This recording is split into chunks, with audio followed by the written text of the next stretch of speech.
ಮಂತ್ರಿಗಳಾಗಲಿ ಎಷ್ಟೋ ಮುಖ್ಯಮಂತ್ರಿಗಳಾಗಲಿ ಎಲ್ಲ ಗೌರ್ಮೆಂಟ್ ಶಾಲೆಯಿಂದ ನಮ್ಗೆ ಬಂದಿರೋದು. ಶಾಲೆಯಲ್ಲಿ ಹೇಳ್ಕೊಡೋರ ಮೇಲೆ ಇರೋದು. ನೀವು ಪ್ರೈವೇಟ್ಗೆ ಹೋದ್ರಿ ಇಲ್ಲ ಗೌರ್ಮೆಂಟ್ಗೆ ಹೋದ್ರಿ ಎಲ್ಲ ಒಂದೇ. ಯಾರು ಶಿಕ್ಷಕರು ಸಿಗ್ತಾರೆ, ಎಷ್ಟು ಚೆನ್ನಾಗಿ ಹೇಳ್ಕೊಡ್ತಾರೆ, ಮಕ್ಕಳು ಹೆಂಗಿದ್ದಾರೆ ಅದ್ರ ಮೇಲೆ ಡಿಪೆಂಡ್ ಆಗೋದು. ನೋಡಿ, ಈ ಶಾಲೆ ಮಕ್ಕಳು ಹೇಳ್ತಾ ಇದ್ದೀನಿ ಚಾಲೆಂಜ್ ಮೇಲೆ.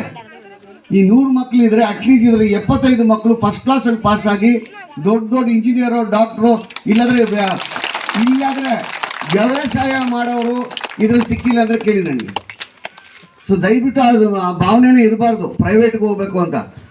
ನಾವು ಪ್ರೈವೇಟ್ ಓದಿದ್ದೀವಿ. ಆ ಕಾಲದಲ್ಲಿ ನಾವು ಕಾನ್ವೆಂಟ್ ಕಲ್ಸಿದ್ರು. ನಮ್ಮ ತಂದೆ ತಾಯಿ ಕನ್ನಡ ಓದೋಕ್ಕಾಗಲಿಲ್ಲ.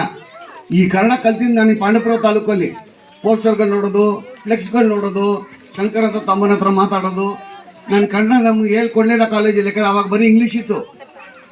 ಕಷ್ಟಪಟ್ಟು ನಾವು ಆ ಭಾಷೆಯಲ್ಲಿ ಪ್ರೀತಿ ಇಟ್ಕೊಂಡು ನಾವು ಕಲ್ತಿದ್ದೀವಿ ಆದಷ್ಟು. ಅದೇ ಥರ ಗೌರ್ಮೆಂಟ್ ಶಾಲೆ ನೀವು ಕನ್ನಡ ಹೇಳ್ಕೊಡ್ತಾರೆ. ಕನ್ನಡ ಎಷ್ಟು ಮುಖ್ಯ ಅಂದರೆ, ಈಗ ನಾನು ನೋಡಿ ಜಮೀನ್ ನಾನು ವಕೀಲ್, ನಾನು